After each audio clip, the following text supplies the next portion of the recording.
এখন মানুষের চাহিদা তো বিশেষ করে ওরা পেঁয়াজ, রসুন, আদা এগুলো খুব বেশি চাহিদা আছে।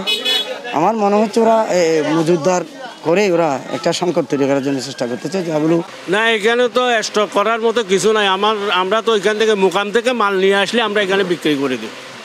যদি আমাদের ফায়দা হচ্ছে 1 টাকা নইলে 2 টাকা, এর চেয়ে আমাদের কোনো ফায়দা নেই। সিটি কলেজের ভিতরে যদি 250 টাকা গিয়ে 240 টাকা, এখানে যদি পাইকারি দোকান যদি 250 টাকা, তো কেমনে এখন মাল লইবে মাঝে?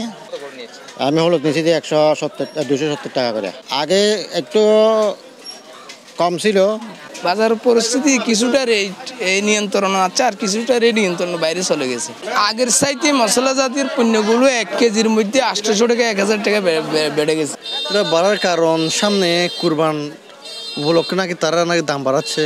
যেমন কি পেঁয়াজ আমরা সামনে আগে বিক্রি করছিলাম 60 টাকা, এখন বর্তমানে পেঁয়াজ বিক্রি করতেছে 80 টাকা। তো হঠাৎ যদি 20 টাকা বাড়তে হলে অবশ্যই ক্রেতারা বলতেছে হঠাৎ কেন দাম বাড়তেছে। কুরবান কেন্দ্রিক করে দাম বাড়ে নাই, আসলে মনে করেন এটা মালের জিনিস উঠালামা করে রেট, সময়ে কমে সময়ে বাড়ে, এটা তো মালের নিত্য প্রয়োজনে এরকমই থাকে।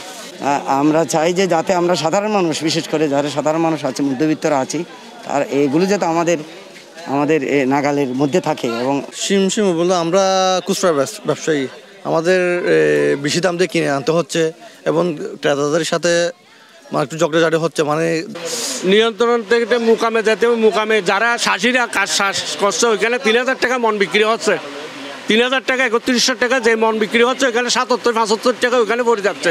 তো ওইখান থেকে ক্যারিং খরচ দিয়ে আমরা এখানে বিক্রি করতে হলে এইভাবে বিক্রি করতে হবে। তাহলে নিয়ন্ত্রণ করতে হলে এখানে মুকামে যাইতে হবে, মুকামে যাইয়া এগুলা নিয়ন্ত্রণ করতে হবে।